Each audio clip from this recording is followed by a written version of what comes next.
आपका स्वागत है और आप देख रहे हैं हरियाणा लाइव। तो हरियाणा के मुख्यमंत्री नायब सिंह सैनी श्री धन्वंतरी आयुर्वेदिक कॉलेज एंड अस्पताल चंडीगढ़ के स्वर्ण जयंती महोत्सव में शामिल हुए और संस्थान के संस्थापक सदस्यों, आचार्यों और विद्यार्थियों को कॉलेज के गौरवशाली 50 वर्ष पूर्ण होने पर हार्दिक बधाई दी। इस अवसर पर उन्होंने कॉलेज के नए शैक्षणिक ब्लॉक का लोकार्पण भी किया, जो विद्यार्थियों को आधुनिक सुविधाओं के साथ बेहतर शिक्षा और प्रशिक्षण प्रदान करने में महत्वपूर्ण भूमिका निभाएगा। इस मौके पर अपने संबोधन में उन्होंने कहा कि अब मेरा नाम भी इस कॉलेज से जुड़ चुका है, इसलिए जब भी मेरी जरूरत पड़ेगी मैं पूरा सहयोग दूंगा। साथियों, मुझे बताया गया है कि जो हमारा ये ब्लॉक का बना है, लगभग इसके ऊपर 35 करोड़ रुपए की लागत से ये बन करके खड़ा हुआ है। मैं इस कॉलेज के साथियों, मुझे खुशी है आज जब मैं इसका लोकार्पण करने के लिए आप सबके बीच में आया हूं और इस ऐतिहासिक अवसर के ऊपर आया हूं जब हम मिलकर के कॉलेज के 50 वर्ष पूरे गोल्डन जुबली हम इसकी मना रहे हैं। साथियों, मुझे गर्व है कि मेरा नाम भी इस कॉलेज के साथ आज से जुड़ गया है। मैं इसलिए अपने आप को गौरवशाली महसूस करता हूं। और साथियों, मैं आप सबको एक विश्वास भी दिलाता हूं कि जब मेरा नाम आज इस कॉलेज से जुड़ा है, जब भी मैं मैनेजमेंट को ये कहना चाहूंगा, मेरे स्तर के ऊपर इस कॉलेज से संबंधित कोई भी विषय होगा, कभी भी मेरे ध्यान में लगाएंगे, मैं आगे बढ़ करके उसको पूरा करने का पूरा प्रयास करूंगा। साथियों, चंडीगढ़ में श्री धन्वंतरी आयुर्वेदिक कॉलेज एंड अस्पताल में आयोजित समारोह में लोगों को संबोधित करते हुए मुख्यमंत्री नायब सिंह सैनी ने कहा कि हमारे शरीर को स्वस्थ रखने के लिए आयुर्वेद जैसा वरदान हमें मिला है। ये चिकित्सा पद्धति हमारे देश की अमूल्य धरोहर है और विश्व को हमारी महानतम देन है। उन्होंने कहा कि व्यक्ति के शरीर का स्वस्थ होना सबसे बड़ा धन है। साथियों, मुझे खुशी है, कहा भी गया है, ये हम लगातार बोलते भी हैं, पहला सुख निरोगी काया। हम ये अक्सर बोलते रहते हैं। साथियों, हमारा परम सौभाग्य है कि इस शरीर को स्वस्थ रखने के लिए आयुर्वेद एक वरदान के रूप में हमें मिला है। ये हमारे लिए बड़े गर्व की बात है। साथियों, मुझे ये भी खुशी है कि आयुर्वेद हमारे देश में एक अमूल्य धरोहर है। ये हमारे देश की एक अमूल्य धरोहर है। आयुर्वेद चिकित्सा पद्धति भारत की विश्व को एक महान देन है। हम सब इस बात को जानते हैं। साथियों, भगवान धन्वंतरी को आयुर्वेद का जनक कहा गया है और आरोग्य का देवता उन्हें माना गया है। साथियों, जब हम ये बात बोलते हैं कि भगवान धन्वंतरी को आयुर्वेद का जनक कहा गया है, तो उन्होंने कहा भी है, उनकी वाणी है, उन्होंने कहा भी है कि अगर व्यक्ति का शरीर स्वस्थ है तो उससे बड़ा धन कोई नहीं है। सबसे बड़ा धन अगर हमारे पास है तो हमारा शरीर वो स्वस्थ होना चाहिए। ये हमारा सबसे बड़ा धन है। चंडीगढ़ के श्री धन्वंतरी आयुर्वेदिक कॉलेज एंड अस्पताल के 50 साल पूरे हो चुके हैं। इस मौके पर मुख्यमंत्री नायब सिंह सैनी ने सभी छात्रों, शिक्षकों को हार्दिक बधाई दी और आयुर्वेद के क्षेत्र में इस संस्थान के योगदान पर प्रकाश डाला। उन्होंने कहा कि भगवान धन्वंतरी के नाम पर स्थापित ये संस्थान भारतीय संस्कृति और चिकित्सा पद्धति की समृद्ध विरासत को आगे बढ़ा रहा है और प्राचीन विज्ञान को आधुनिक युग में नई ऊंचाइयों पर पहुंचा रहा है। भगवान श्री धन्वंतरी के नाम पर स्थापित इस संस्थान भारतीय संस्कृति और चिकित्सा पद्धति का एक समृद्ध विरासत का ये प्रतीक है। साथियों, यह कॉलेज आयुर्वेद के शाश्वत ज्ञान को लगातार आगे बढ़ाने के लिए ये हमारा संस्थान ये प्रतिबद्ध है। साथियों, एक गर्व की बात है कि श्री धन्वंतरी आयुर्वेद कॉलेज इस प्राचीन पद्धति, प्राचीन विज्ञान को आधुनिक युग में एक नई ऊंचाइयों तक ले जाने में अपनी महत्वपूर्ण भूमिका ये निभा रहा है। साथियों, मुझे इस बात की भी खुशी है कि आयुर्वेद हमारी प्राचीन ये चिकित्सा प्रणाली है। हम सब इस बात को जानते हैं, आयुर्वेद से असाध्य बीमारियों का इलाज संभव हुआ है। साथियों, हम ये भी जानते हैं कि एलोपैथी चिकित्सा प्रणाली में जल्दी इलाज संभव है, लेकिन उसके शरीर के ऊपर बहुत साइड इफेक्ट भी पड़ते हैं। साथियों, परंतु जब आयुर्वेद में मरीज को बेहतर इलाज मिलता है, हम सब देखते हैं पिछले 50 वर्षों में इस संस्थान ने आयुर्वेद चिकित्सा के क्षेत्र में कुशल चिकित्सक और शोधकर्ता इस संस्थान ने तैयार किए हैं। साथियों, साथ ही समाज के विभिन्न वर्गों तक स्वस्थ सेवाएं भी पहुंचाने में इसने अभूतपूर्व योगदान दिया है।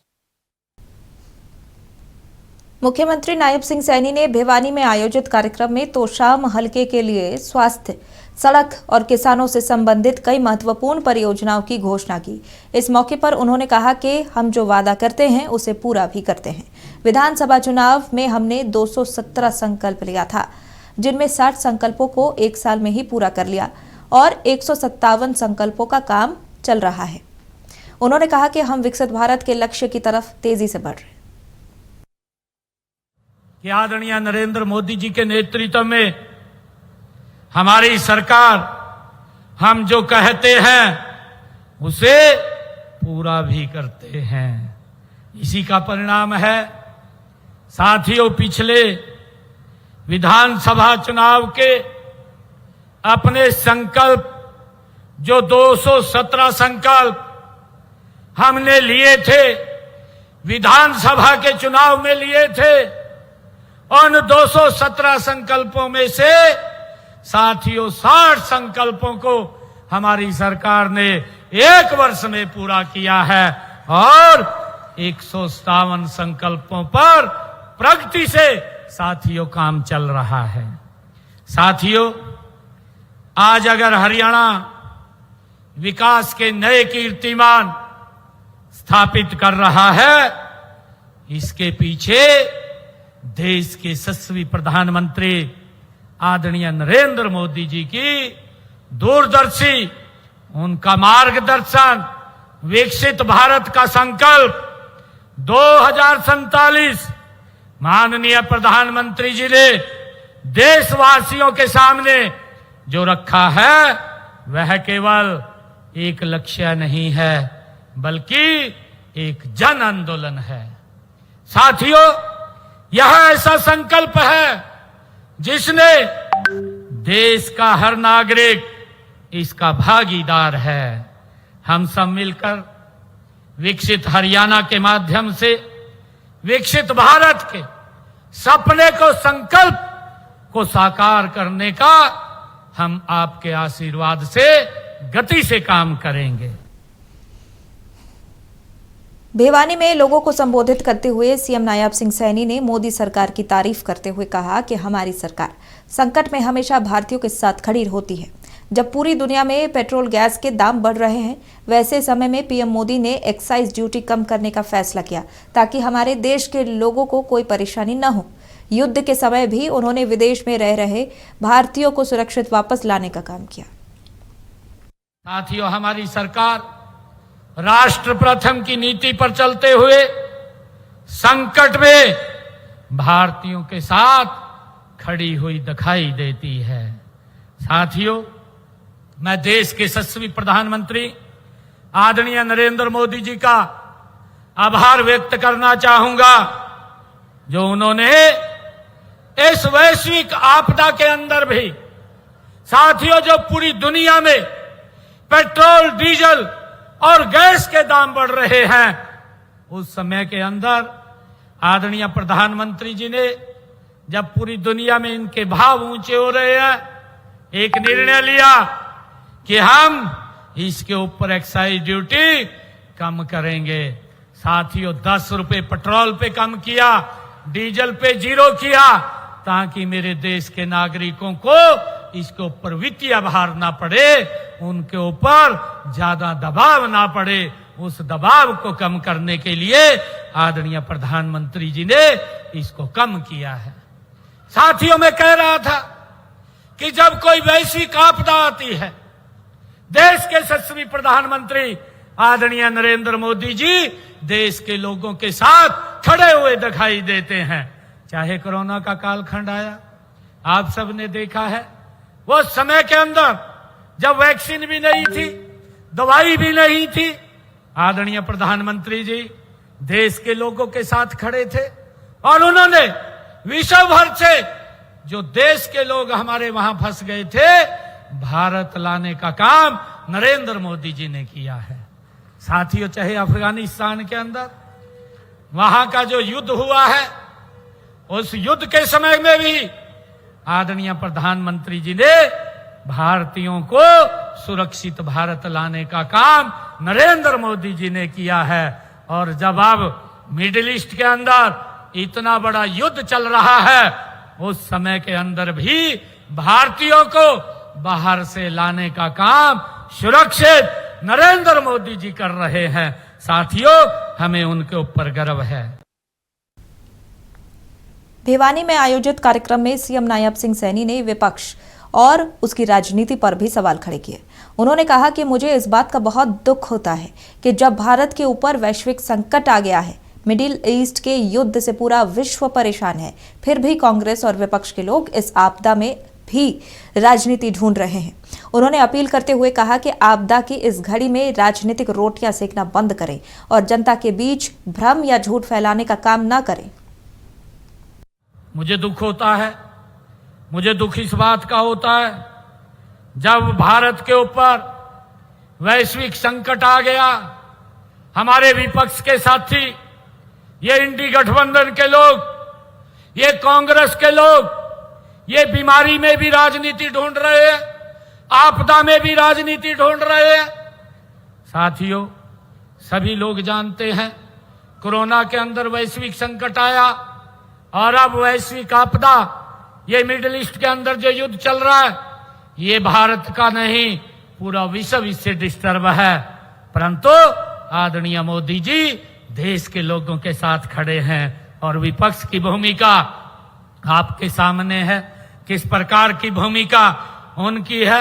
इस आपदा, इस बीमारी के अंदर भी वो लोग राजनीति को ढूंढ रहे हैं। साथियों, मैं कहना चाहूंगा कि राज्य इतने इस वैश्विक आपदा के अंदर वो राजनीतिक रोटियां सेकना और ये बंद करे और जो गलत बयानबाजी और जनता के बीच में झूठ फैलाना, भ्रम फैलाना का वो काम कर रहे हैं, उसको वो बंद करें। साथियों, मैं आपको इस बात से आश्वस्त करता हूं, क्योंकि अभी प्रधानमंत्री जी ने सभी देश के मुख्यमंत्रियों के साथ उन्होंने बैठक किया था। हर प्रदेश की जानकारी आदरणीय प्रधानमंत्री जी ने ली है, हर मुख्यमंत्री से ली है। और साथियों, मैंने पूरी स्थिति के बारे में भी बताया है और आदरणीय प्रधानमंत्री जी ने इस बात के लिए आश्वस्त भी किया है कि किसी प्रकार की कोई दिक्कत, कोई समस्या हम नहीं आने देंगे। आदरणीय प्रधानमंत्री जी मजबूती से देश के लोगों के साथ खड़े हैं।